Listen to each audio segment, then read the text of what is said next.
Oke, assalamualaikum warahmatullahi wabarakatuh. Baiklah adik-adik, di sini saya akan memberikan penguatan mengenai koordinat. Pada bagian pertama ini kita akan fokus untuk membahas mengenai garis berarah. Oke, dan selanjutnya juga akan mendefinisikan sudut. Nah, di sini garis berarah itu merupakan garis yang salah satu arahnya bertanda positif dan arah lainnya bertanda negatif.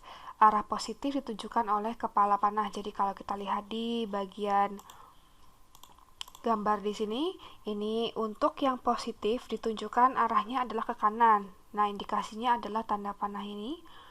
Skala bilangan itu diberikan pada garis berarah dengan memilih titik O yang ini itu sebagai titik asal, dan unit satuan OA ini adalah 1.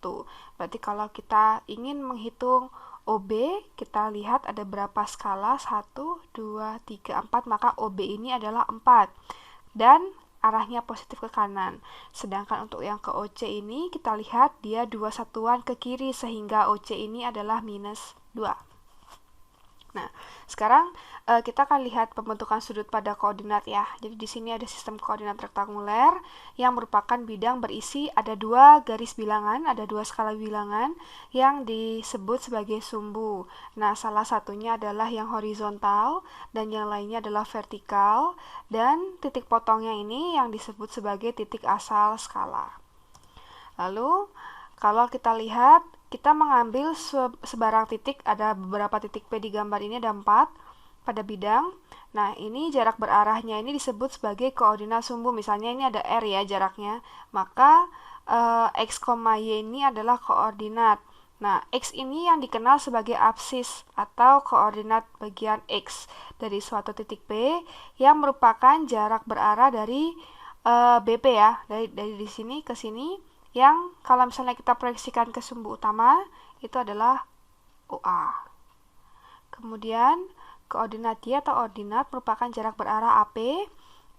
AP itu yang mana ini A, dan P atau ini AP. Ini adalah koordinat Y atau disebut sebagai ordinat yang merupakan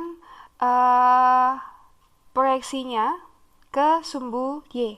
Jadi di sini kalau kita padukan titik P dengan absis X dan ordinat Y, itu kita mendapatkan koordinat tepatnya X, Y. Jadi satu titik di sini. Nah, sumbu-sumbu tadi itu, yaitu X dan Y ini, itu membagi bidang menjadi 4 bagian yang kita kenal sebagai kuadran. Nah, kalau kita lihat di sisi sebelah kanan ini, untuk kuadran 1 plus artinya adalah di kuadran 1 ini, untuk X-nya positif dan Y-nya juga positif.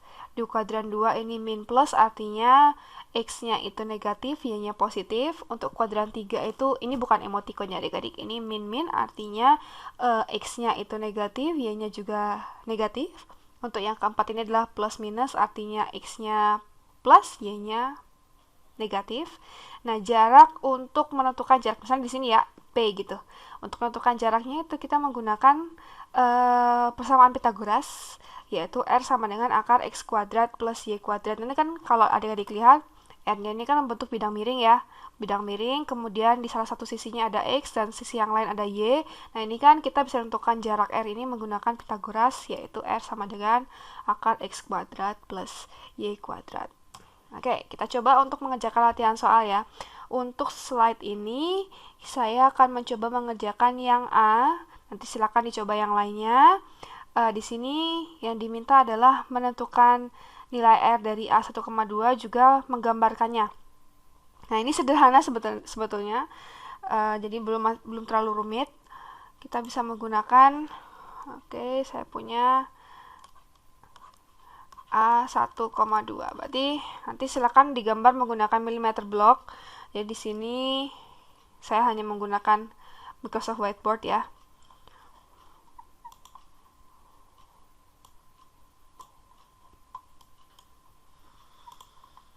Di sini gini aja.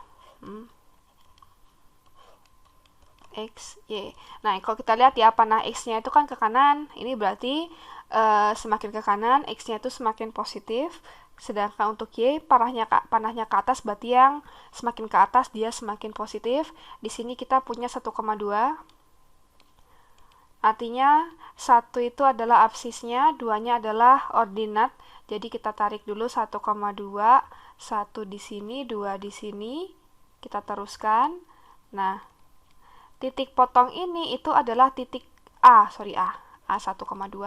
Kita kalau mencari jaraknya R, itu kita tarik dari titik asal ke titik A tadi. Nah, ini. Aduh, ya seperti itu ya. Nah, jadi R-nya adalah akar X kuadrat plus Y kuadrat. Di sini X-nya adalah 1 kuadrat plus Y kuadratnya adalah 4. Oke, dari 2 kuadrat ya. Dari 2 kuadrat itu kan jadinya kan 1 plus 4. Nah, berarti jarak dari O ke titik A itu adalah akar 5. Nah, ini satuannya nggak diketahui ya. Jadi kalau misalnya satuannya diketahui, ya tambah satuannya di belakangnya. Seperti itu.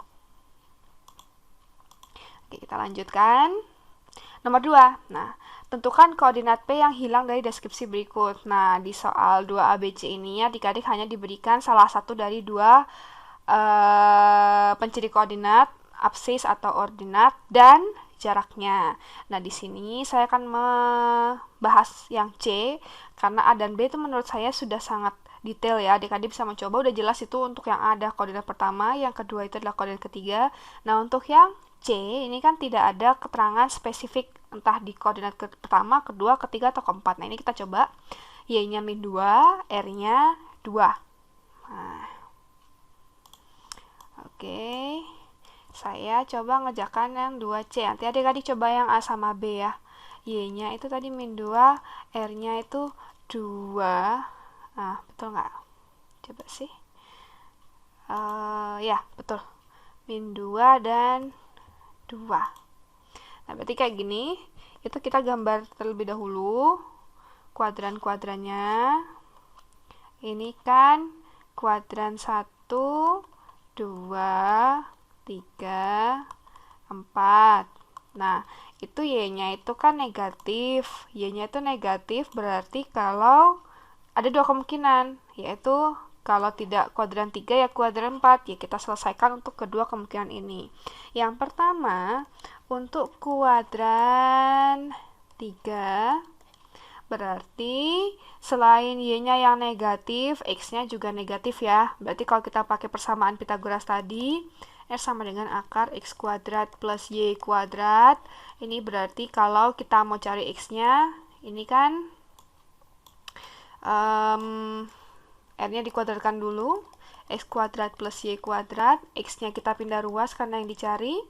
Kemudian Y-nya tetap di situ. No. R-nya dulu, R kuadrat dulu. R kuadrat dulu dikurangi Y kuadrat. Nah, gini, X-nya adalah akar R kuadrat min Y kuadrat. Nah, R-nya itu adalah 2 kuadrat. Oke, 2 kuadrat dikurangi Y-nya adalah min 2 kuadrat. Di mana ini adalah 4 dikurangi negatif kuadrat positif ya. 4 berarti kan X-nya adalah 0. Nah, ini kalau di kuadran 3. Nah, ternyata dengan perhitungan yang sama, itu X-nya juga didapatkan 0. Berarti kesimpulannya adalah sebenarnya untuk yang C ini, kenapa kok kita hitung 2 ternyata hasilnya 0, maka X-nya itu letaknya di sini. Y-nya itu adalah min 2. Berarti titik P itu ada di titik ini adik-adik ya. Jadi 0, min 2.